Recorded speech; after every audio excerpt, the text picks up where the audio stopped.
Kozhikode government കോളേജിന് മുന്നിൽ ഇപ്പോൾ സംഘർഷമുണ്ടാകുന്നു. വിഭജന ഭീതി ദിനാചരണവുമായി ABVP മുന്നോട്ട് പോകുമ്പോഴാണ് തടയാൻ SFI അടക്കമുള്ള സംഘടനകൾ പ്രതിഷേധവുമായി രംഗത്തുള്ളത്. SFIയും KSUവും MSFും ഒക്കെ തന്നെ പ്രതിഷേധ സ്വരമുയർത്തി നിലപാടിനെതിരെ ശക്തമായി രംഗത്ത് വരുമ്പോൾ ഒരു സംഘർഷത്തിലേക്ക് കലാശിക്കുന്നു എന്നാണ് മനസ്സിലാക്കാൻ കഴിയുന്നത്. ഒരുപാട് വിദ്യാർത്ഥികൾ അവിടെ തടയാനും തടുക്കാനും ഒപ്പം തന്നെ നിലപാടറിയിക്കാൻ ABVP പ്രവർത്തകരുമൊക്കെ തന്നെ കൂടി നിൽക്കുന്ന കാഴ്ചയാണ് ഇപ്പോൾ കോളേജിന് മുന്നിൽ നിന്നും കാണാൻ കഴിയുന്നത്.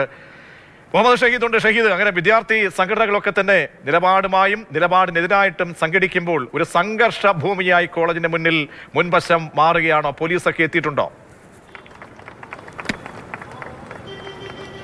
പ്രതീക്ഷ, ആ സംഘർഷ അന്തരീക്ഷം അല്പസമയം മുമ്പ് വരെ ഉണ്ടായിരുന്നു. ABVP ഗവർണറുടെ ആഹ്വാനപ്രകാരം വിഭജന ഭീതി വിരുദ്ധ ദിനമായി ആചരിക്കാനുള്ള തീരുമാനം. അതിന്റെ ഭാഗമായി ABVP ഗവൺമെന്റ് ലോ കോളേജിന് മുമ്പിൽ, കോഴിക്കോട് ലോ കോളേജിന് മുമ്പിലാണ് പ്രതിഷേധം, ആ രീതിയിലുള്ള പ്ലക്കാർഡ് മേന്തി ABVP പ്രവർത്തകർ എത്തിയത്. പക്ഷേ കോളേജ് ക്യാമ്പസിനകത്തേക്ക് അത്തരമൊരു പ്രതിഷേധം അനുവദിക്കുകയില്ല എന്ന ഉറച്ച നിലപാട് SFI ഉൾപ്പെടെയുള്ള വിദ്യാർത്ഥി സംഘടനകൾ എടുത്തു. അതിനുശേഷം ക്യാമ്പസിന് പുറത്താണ് ആ രീതിയിലുള്ള ദിനാചരണം അവർ ABVP നടത്തിയത്.